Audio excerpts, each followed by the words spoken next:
nacionālā politikā. Šogad Cicerona balvu saņem Sandra Kalniete par spilgtu radošumu Latvijas Tautas frontes un Eiropas parlamenta darbā. Sandra neapšaubām ir izcils Cicerona balvas ieguvējs. Mēs varētu runāt par ļoti daudzām lietām, ko Sandra izdarījis, bet es gribētu izcelt vienu. Viņas mērķtiecīgā darbība, lai Latvijas lauksaimnieku prasības gūtu atbalstu Eiropas parlamentā. Tas ir izcils diplomātisks sasniegums, bet tas ir sasniegums arī, kas nes Latvijas vārdu pasaulē.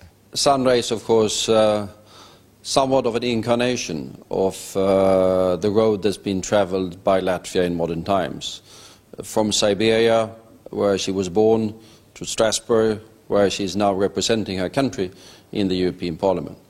It's a journey beyond belief, both in personal and political and in European terms. All through, she's been a fantastic representative of her country, but also of the beliefs that have been carrying her and have been carrying so many Latvians from a past that was dark to the much better European future, which you are all now a part of.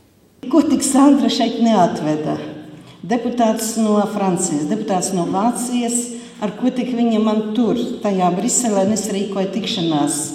Man reizēm bija bail pat iet kopā ar Sandru, bet bija jāiet. Bet viss tas ir Sandras darbs, ko viņa darīja. Un trešais, es gribu pateikt, tā ir mīlestība. Tā ir mīlestība pret Latvijas cilvēkiem, pret Latvijas tautu kopumā, un tā ir mīlestība pret lauku cilvēkiem.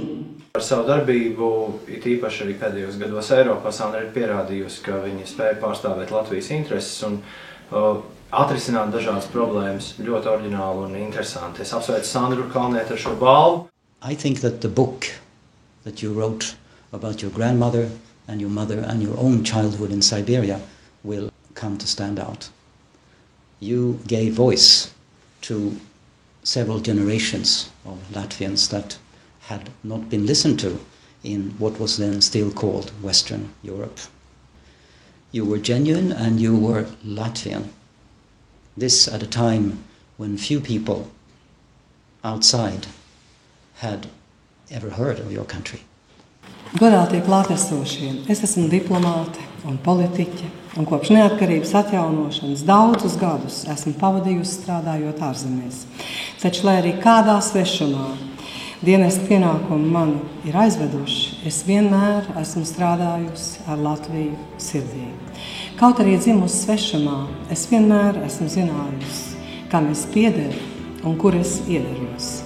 Es piederu Latvijai. Es iederos Eiropā.